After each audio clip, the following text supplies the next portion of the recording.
As I had become a millionaire, I knew that I could become a multi-millionaire. Enough was never enough. The Copper King back in its heyday, it was a big deal. This is where you wanted to be seen because it was the place.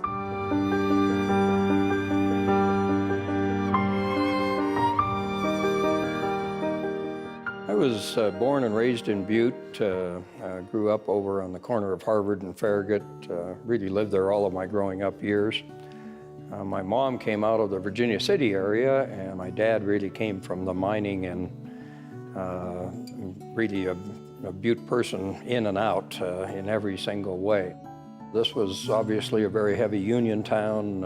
It seemed like during most of the growing up years that the miners were on strike or that they were getting ready to go on strike. So those were the two options. And that obviously affected the income in our families quite a bit. There weren't a lot of extras in our family that we had. We had great family love and a great family time, but didn't spend a lot of money doing other things. As I got out of high school, I was able to get on at with the mining operation with Anaconda Company at the Berkeley pit. Started in the crusher, which was probably the dirtiest and hardest job that I've ever had. I'd really made a decision that I wasn't going to go to college. I would continue to work at the Anaconda Company, and I told my mom and dad that I was just going to stay on and work in the pit. And my dad literally and I've never seen my dad really that way, but he literally got my stuff and threw it out the yard, threw it out the door, and he said, "No son of mine's going to be a miner," and he felt very strongly. He worked in the mines, and he just wasn't going to have one of his kids do that, and that was really the day that I picked up my stuff and said, I was just kidding, I'm really not going to work in the mines, and made a decision to go back to school. Went from there to Bozeman and Montana State University and got my degree in architecture. Money was something that I really yearned for. My goal was to be a millionaire, and my goal was to do that by the time I was 30 years old. And so I really had kind of one direction and one thing that was important in life, and that's what I pursued. In 1972, Daniel Cook started his construction company. Renovating houses evolved into renovating commercial buildings, which eventually led to his desire to open a major hotel in Butte. I decided in about 1978 to try and develop a hotel in Butte. From the beginning, we wanted it to have a class and be nicer than anything else in town. We really wanted to be nicer than anything else in the state. So we looked for land. We knew we needed about 10 acres and found a drive-in theater that was owned by the Carish Group.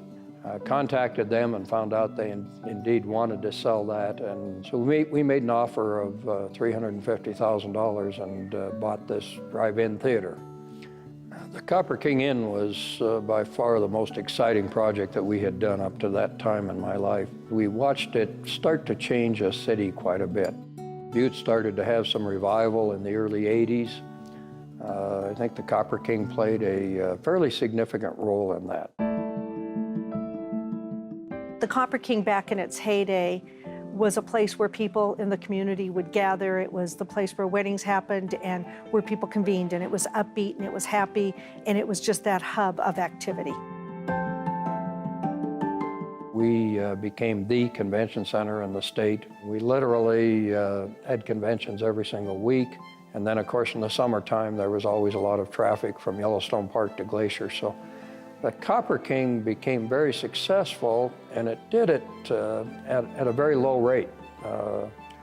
We opened up the Copper King at $18 a night, and we were worried at the time if anybody would pay $18 to come to a hotel. It was just thousands of people through this hotel, and it was fast-paced, it was hustle and bustle, all hands on deck. The Copper King had sort of a core staff, and we really took an ownership. We took such pride in taking care of our facility and the guests and each other. It was our business. It was a business that ran 24 hours a day, 7 days a week. A lot of famous people have stayed here. They've made movies here over the years in Butte, and Of course, all the actors all stayed at the Copper King Inn when they came out here. And this lady comes in and she said, "That gentleman looks so familiar. He just picked up my luggage and started carrying it. Who is he?" And I grabbed a big black Sharpie and I said, "That's John Voight. Go have him sign your luggage." Probably the one that strikes in my mind the most is Evel Knievel. When he came to town, I'd get a call from the manager and he said, "Evel's in town, you better come down." There were times when this facility just housed amazing people. We were very protective of them. We didn't want anyone to know who was here. We'd get the phone calls and nope, they're not staying here. The Copper King breathed new life and energy into Butte. It was the only facility of its kind in Montana and proved to be very lucrative for Dan and his partners. We quickly found that gambling was very, very profitable and opened up more bars and more casinos around the state. Gambling has kind of an interesting history in Montana. I think that the fear from the beginning is that the mafia type people would come into that particular business. And so one day I was sitting in my office and a couple of men came in and kind of really almost forced their way into my own personal office, and they let me know that they were my new partners in our gambling operation, and I let them know that I really didn't need any partners and I didn't want any partners. They showed me pictures of my family and the house I lived, and it was a difficult time. It's not one of the things I'm proud of. We became partners with people that I really didn't care for too much, although as time went on, sometimes being captive of someone gets better, and we started to enjoy some of that relationship that they brought to the table. In those days, life had become kind of difficult for me. I was going through all the family problems, and in some ways I didn't care too much about life anymore. I drove a 280Z car that had the ability to go about as fast as you could go, and I would come back and forth to Montana most weekends and see my kids, and I had started trying to beat my time. I was playing time games in my car, and I was drinking a fair amount of beer on the way. I didn't care about a lot of things at that point. I had developed this money that was important to me, and I was starting to see problems within some of that. Some of those things that were really producing significant money started to stop. Several different things were happening in the hotel up here. They had changed the drinking age to 21.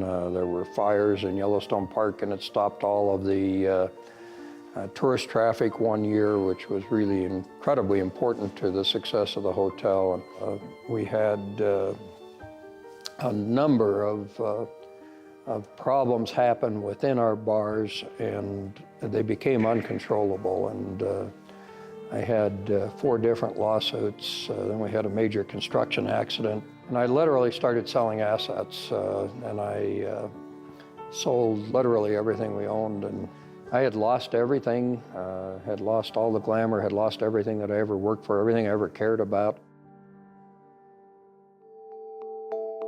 Over the years, the Copper King was owned by multiple owners, some more passionate than others, and you can definitely tell who was passionate because you would see the work being done within the facility. When I was here in the early 1990s, Jeff Jonas, he was a gentleman out of Utah, owned the facility, and he was the gentleman who actually built the dome.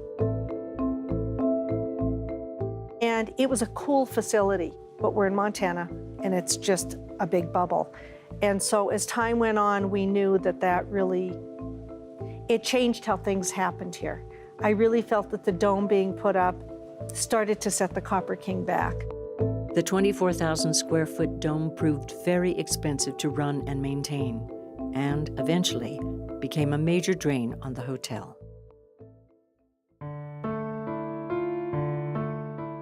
Over the years, I had kept track of the Copper King Inn. I watched it go through, I think 3 or maybe 4 owners. They never did anything to it. They let it run down. Literally never even changed the furniture in the rooms over a 35-year period of time. When the facility closed, it was really hard to think that the facility would ever close. Through all the years that I've been in this industry, you just always felt that the bank would keep it running or someone would keep it running. And when it closed, it was a deficit in this community. We didn't have our large convention facility. It took us off the map for those big, big conventions. I feel like we just quit existing. We just stopped existing. The costly expense of the Dome, owners who were emotionally and financially uninvested, and economic changes eventually forced the Copper King to close its doors permanently. Bankrupt and abandoned, the once grand hotel forgotten.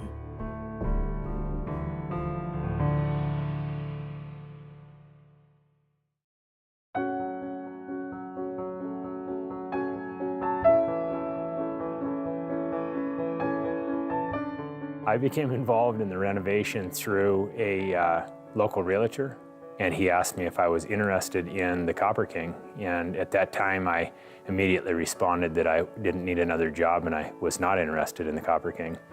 And my next response was, how much are they selling it for? I came over, viewed the property, and it was in bankruptcy at the time. The courts were responsible for the liquidation of the asset. The Copper King Hotel had been empty for nearly 2 years. In October of 2015, Matt Nisler and Rex Leipheimer decided to make an offer on the abandoned hotel. So the bankruptcy judge approved our bid, and then we owned this big albatross, this huge building that was closed for the last 2 years. And so we took our ideas and threw them in a big pot and tried to figure out what exactly we were going to do with this facility. And we pondered multiple different things. We were hit from the community on a lot of different levels. What can you do with this facility? Can we turn it into the homeless shelter was one of the ideas. Can you turn it into the veterans home was one of the ideas. We initially bought it because we're into multifamily apartment projects, and we felt, this would be a possibility of turning into apartments. It's 122,000 square feet under a roof, people need housing. So through the process, I had gotten a 5-gallon bucket full of blueprints, literally, 2 5-gallon buckets full of blueprints.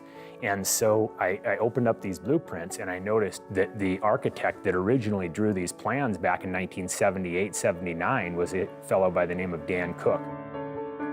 After my bankruptcy, as I reopened my architectural firm and our construction company, I found the true source of what I was looking for, and that was God.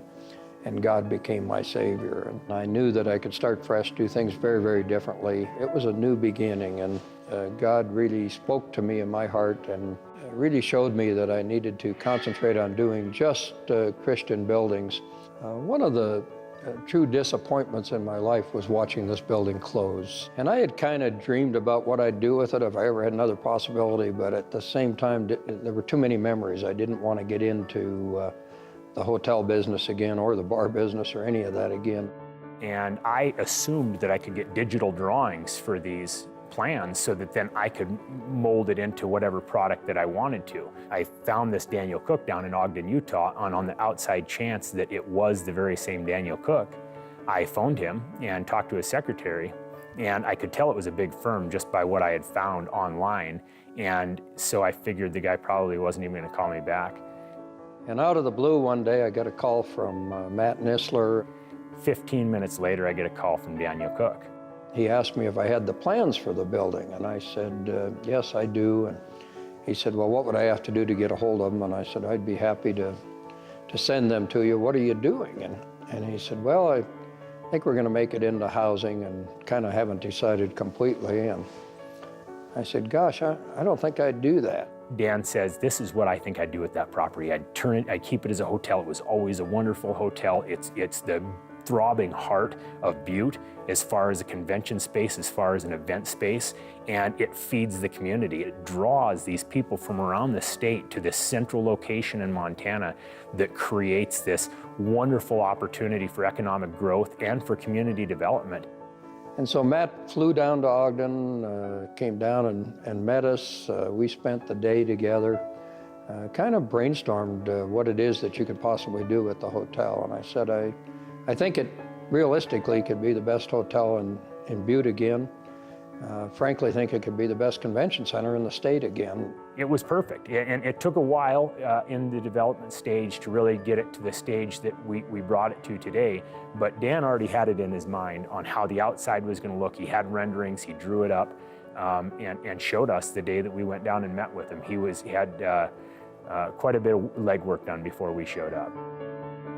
We actually had a market study done to see what the market was like for hotels. It came back very, very positive.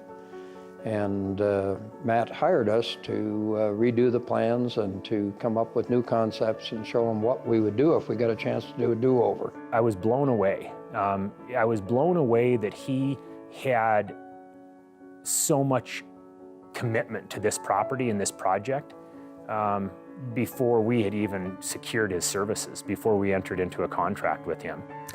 When Matt and Rex came to the Chamber of Commerce, and I had never met them before, they brought the blueprints, I was introduced to them, and I was nervous. I was thinking, okay, another reopening of the Copper King. How are they going to do this? Is it going to work? I had no idea the changes that they were going to make. Matt asked me what things I would do different, and I said, without any hesitation, I said, well, I certainly wouldn't put a bar in there, and I wouldn't be in the gambling business, and I wouldn't be in the restaurant business. It's a tough business. I said I'd find a tenant that really knew what they were doing, and they could provide the food. They could also provide the food to the convention center, and you could concentrate on just running the hotel. And if I was going to do it again, that's how I would do that. Matt talked to many different people about that, different people that were in the restaurant business, and then came up one day and he said, I've got the opportunity to have the Rib and Chop House out of Livingston. When Rex brought the project to me, I thought that it was going to work very well. So when we first saw the space, a little shocking, don't get me wrong, and Matt promised that with his eye, he would make this a beautiful restaurant, and he did. To have the Rib and Chop House here is just taking Butte to the next level. It's taking the Copper King to where their convention food, their banquet food is going to be top notch. We serve great steaks, fresh seafood, Cajun entrees, and I think we bring a reputation that we've been very fortunate to gain in the state of Montana. We feel that anybody can come in at any time and feel extremely welcome. To me, Butte has the history, has the people, has everything that we need to be successful. I think Matt's done a fantastic job, and very proud to be part of it. I said to Matt when I saw him, I grabbed him by the shoulders and I said, are you proud of yourself? Are you proud of what you've done? They have truly taken Butte to the next level. I never thought in my wildest dreams this facility could be as beautiful as it is right now. Every inch of the Copper King was recreated to the highest standards. And once again, the hotel is able to boast a convention space unlike any other in the state of Montana. We've got a full video wall that is 24 foot wide and 16 foot high. We've got LED screens, we've got line array speakers. Lighting systems that each individual light can have 14,000 different color variations. This facility is unequaled in its technology, in its convention space in the state of Montana. When you're in the hotel business, you have the opportunity to just be a part of something large. And that's what's great about the Copper King coming back. We're going to be back doing big things. I am so proud of Matt and Rex with what they have done with this facility. It's just inviting and it's warm and it's just what you would expect for a hotel in Butte, Montana.